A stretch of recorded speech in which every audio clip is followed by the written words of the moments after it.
Welcome back, everybody, to another episode of The Limit Breakdown, where we review everything in TV shows, movies, and entertainment. I'm your host, Sid. I'm Migs. And today we're going to be reviewing the new Wes Anderson movie, Asteroid City. Our 60-second, too long, don't watch review of the movie. So this movie had a stellar cast. It had good use of humor as the story was kind of driven along. And there was, as is typical of a Wes Anderson film, fantastic cinematography. I agree. Unfortunately, the shifting narrative between the main play and the director's point of view was a little discombobulating. Also, the side story of the director was essentially pointless, and the ending was honestly kind of very weird. Because of these reasons, we actually gave it a 4 hearts. So stick around after our intro for a deep dive, spoiler-filled review of Asteroid City.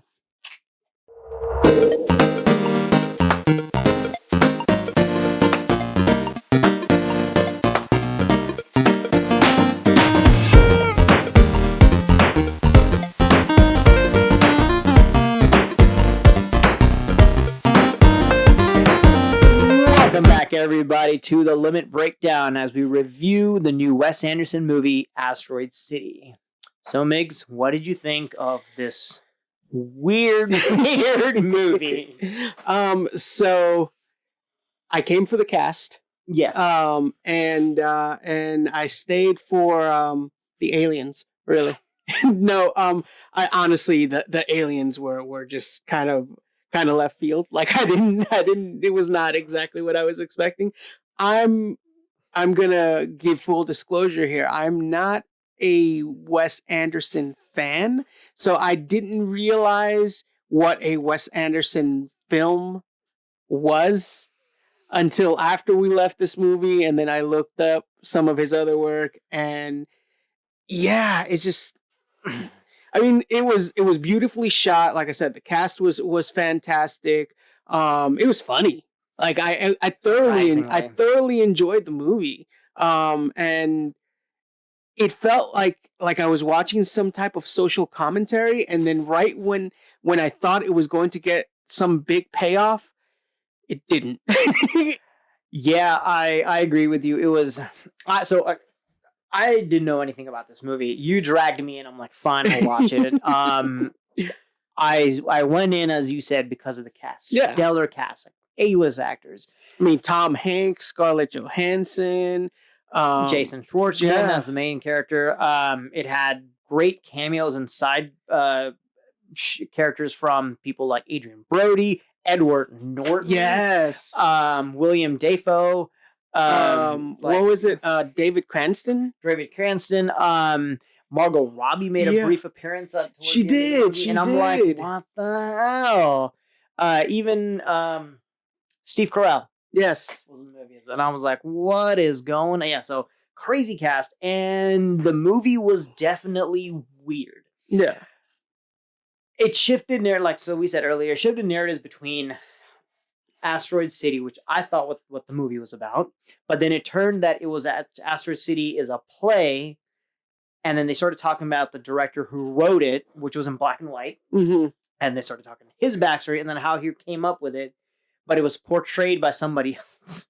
So it was like 3 narratives going on at once. Yeah, and the whole time, I think I said this multiple times to you, and I'm like, what the hell is going on in this movie?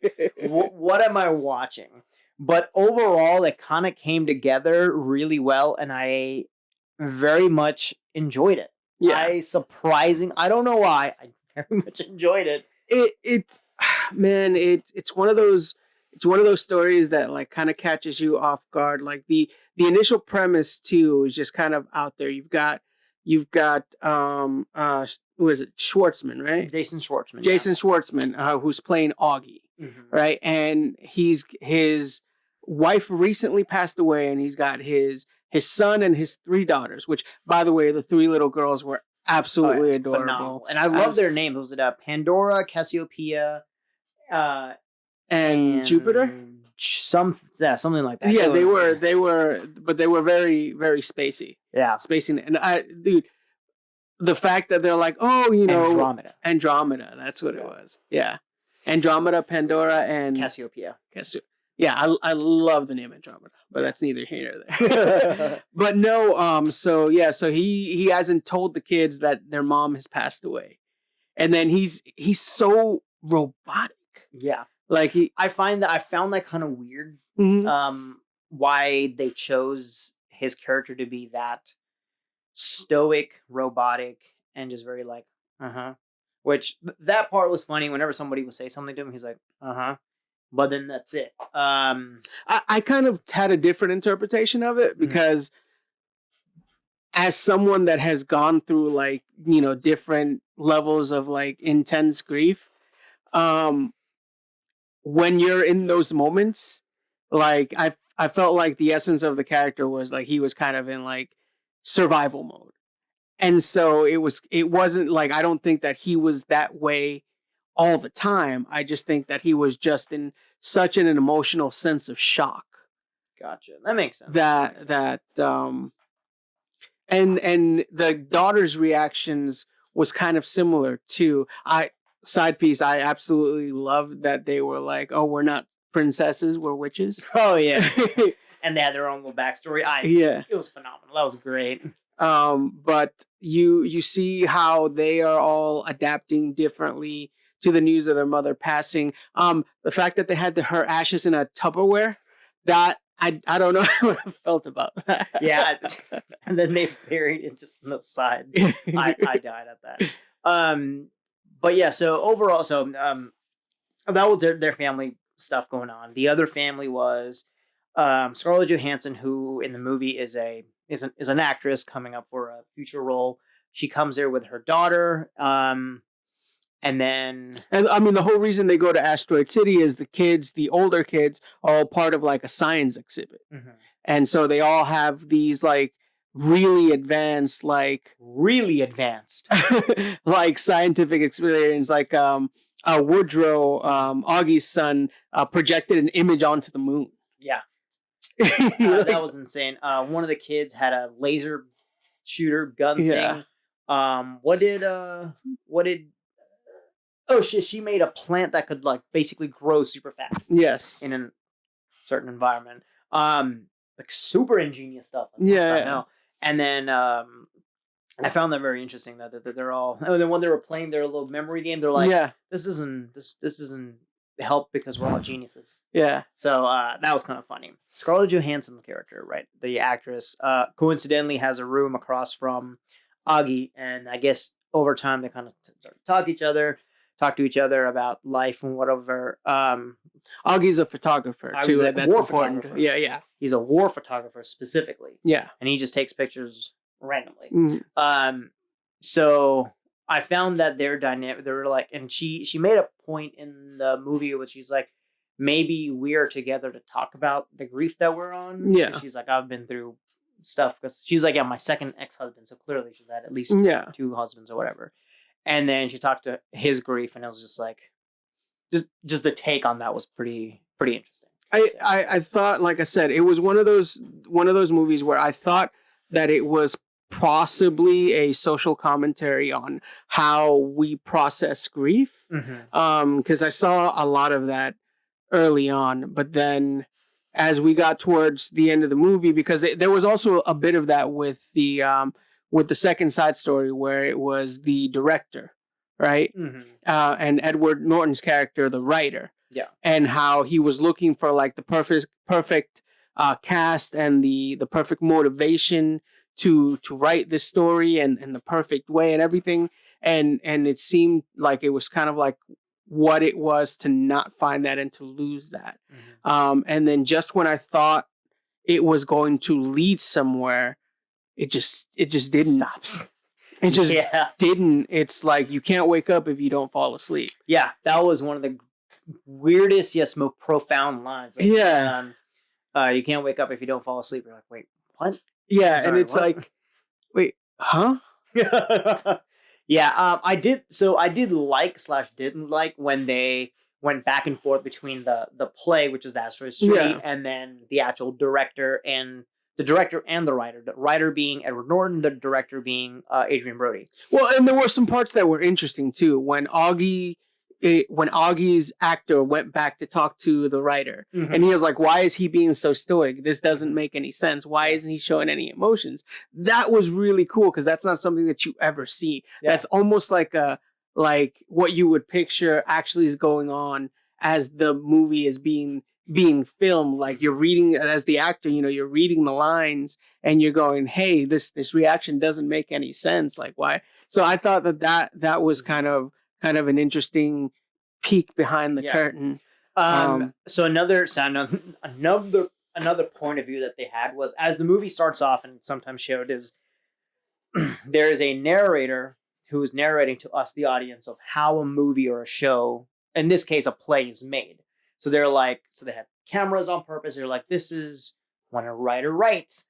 He has to write about things like sounds off stage. He has to write about things like voices off stage. And throughout the movie, this narrator would come in and narrate what's going on, not only in how it is done in the movies, but also how it's done like on off stage, which if somebody doesn't know, they don't think about those things being added. So I thought it was a very interesting perspective to add that in there as well. They literally put all perspective on stage here. So that was pretty cool as well. Yeah, and like I said, it was one of those movies where it makes you think, and then at the end of the day, I don't know what the point was.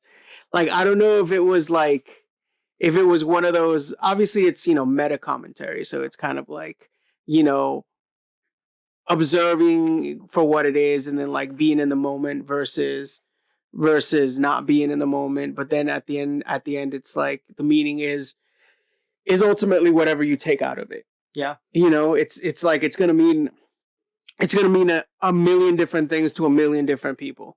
And no one interpretation is going to be correct. And I think, and what's funny is they showed that in the movie. So in the main play, they go to Asteroid City. It's called Asteroid City because millions and millions and millions of years ago, 1,000 years ago, an asteroid fell, and they're like, "This is where the asteroid fell," and they celebrate that day. On this one particular day, they're looking up in the sky and they see the 3 dots, whatever, and an alien comes down, and they're like, "This is the asteroid that fell thousands of years ago." Right? I can't remember 1,000 of millions. I just don't remember. And the alien comes down, which is a plot twist. They're like, "Why the hell is there an alien?" I love that it was a claymation alien. It was a claymation, most random. He just picks up the rock and it picks up the asteroid, and then leaves. And then as the movie's continuing, obviously they have quarantine, the military, yada yada. So now everybody's stuck and have to interact with each other.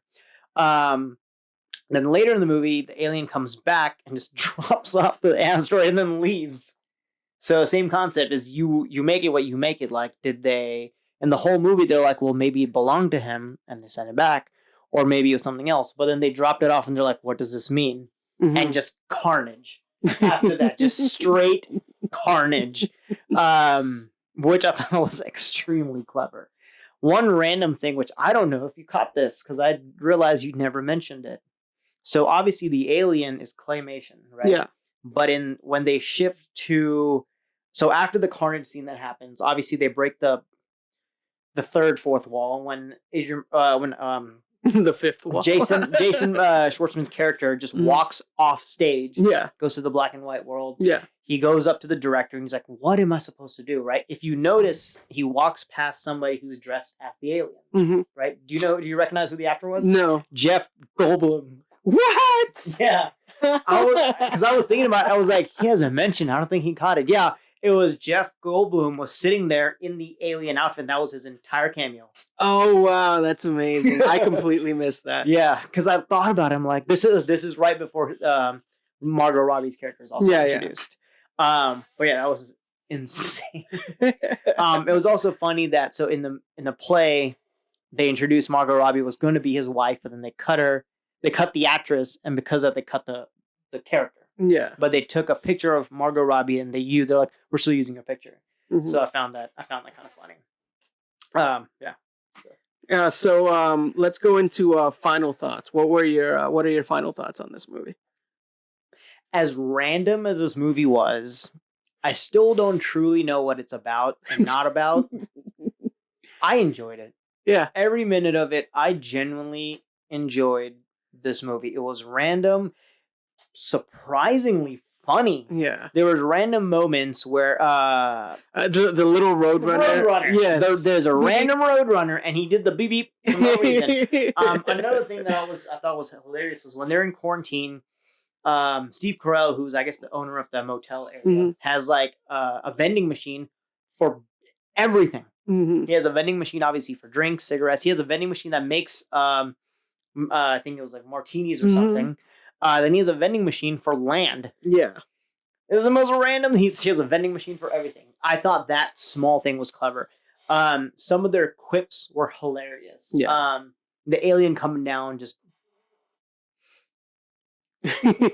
hilarious. It was like weird things like that I thought was really funny. But overall, I'm not gonna lie, I really enjoyed this movie. Yeah, I mean, like I said, I had no idea what we were walking into. I saw the trailer, I saw the billing for the cast, and I'm like, this is a pretty fantastic cast for what it was essentially like. I hadn't even heard of the movie before I saw the trailer. And then I wasn't sure what to expect, and I mean, it wasn't at all what I expected, but it was in a good way. I was entertained. Yeah, very much so. Very entertained. Great cast. Even Robin from Stranger Things. Yes. Who is I didn't know this until later. Ethan Hawke's daughter. Oh, okay. I did not know that. Yeah, she's Ethan Hawke's daughter. I think his name is Maya Hawke or something like that. But yeah. Huh. All right, so that brings us to the end of our review. As always, we appreciate you guys tuning in.